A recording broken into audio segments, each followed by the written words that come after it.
So because sequential devices are going to have behavior that's going to change over time as the inputs are changed and as repeated clock edges are going to hit it, one of the ways that we need to represent them is with what's called a timing diagram. And in figure 5 here, you can see an example timing diagram.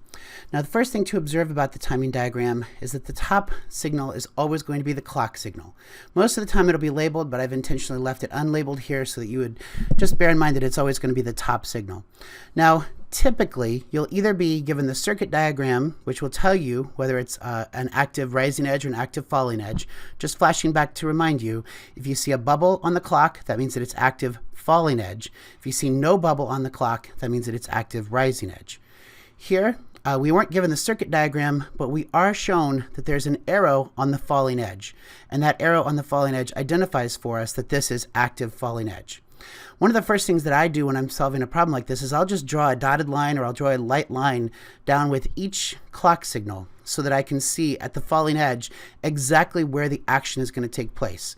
Because absolutely nothing is going to happen in between the active clock edges.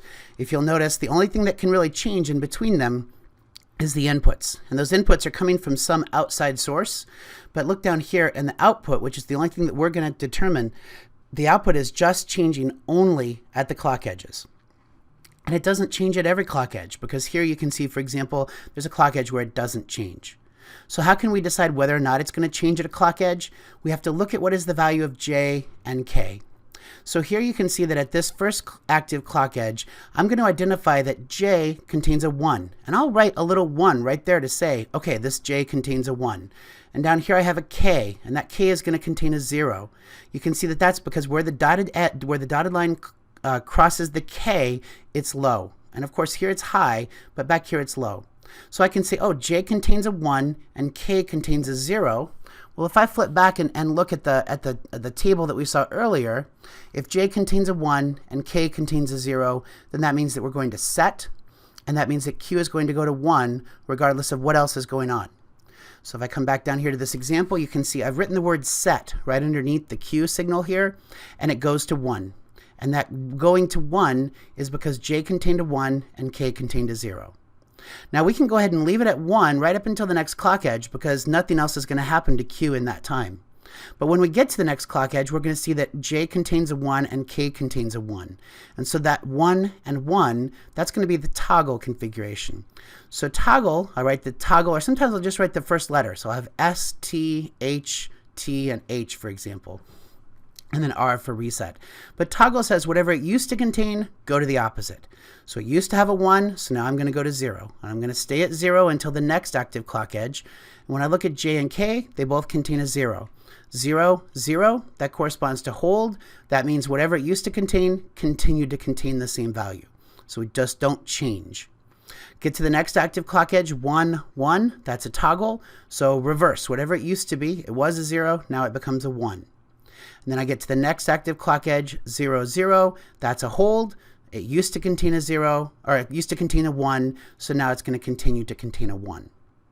And that's really all that there is to writing this timing diagram. You identify where is the active clock edge, and then you identify what are the values of J and K at that clock edge. Then you say what function is going to take place, and then you implement that function in Q. Now you would need to be given what is the initial value of Q. Does it start out low or does it start out high? In this case, it started out low, and then it's gonna set, and then it's gonna toggle, and then it's gonna hold, and then it's gonna toggle, and then it's gonna hold. And so we find that the final value of Q is gonna contain a 1. Let's look at another example. Here we can see another example. Again, it's gonna be active falling edge. I would say probably 70% of the flip-flops you're gonna work with are active falling edge. We can identify the dotted lines here to say this is where the transitions in Q are going to take place. And then we can look through here and we can say J contains a 1, K contains a 0. That's the set configuration. So we'll go to 1. And then 1, 1, that's toggle. So it used to contain a 1. Now we're going to toggle down to 0. Then we're going to have a 1, 0. That's set again. Then we're going to contain a 0, 1. That's a reset. And so reset, it's the first time we've seen reset in this example. Reset means that it's going to go back to 0. And then 0, 0, that's a hold, so we're going to stay at 0. Now, if I gave you this example, or the other example where Q was only shown a little bit at the beginning here, and then you had to figure out the rest of the values of Q on the transitions of each clock edge, that's what a timing diagram example would look like. You're going to almost certainly have a timing diagram example on the next exam, perhaps even on an upcoming quiz.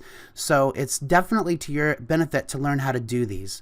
Now, these are so important that I've given you 2 example problems here. So I would encourage you to go ahead and do those 2 example problems and then watch the corresponding videos to double check that you got the correct answers.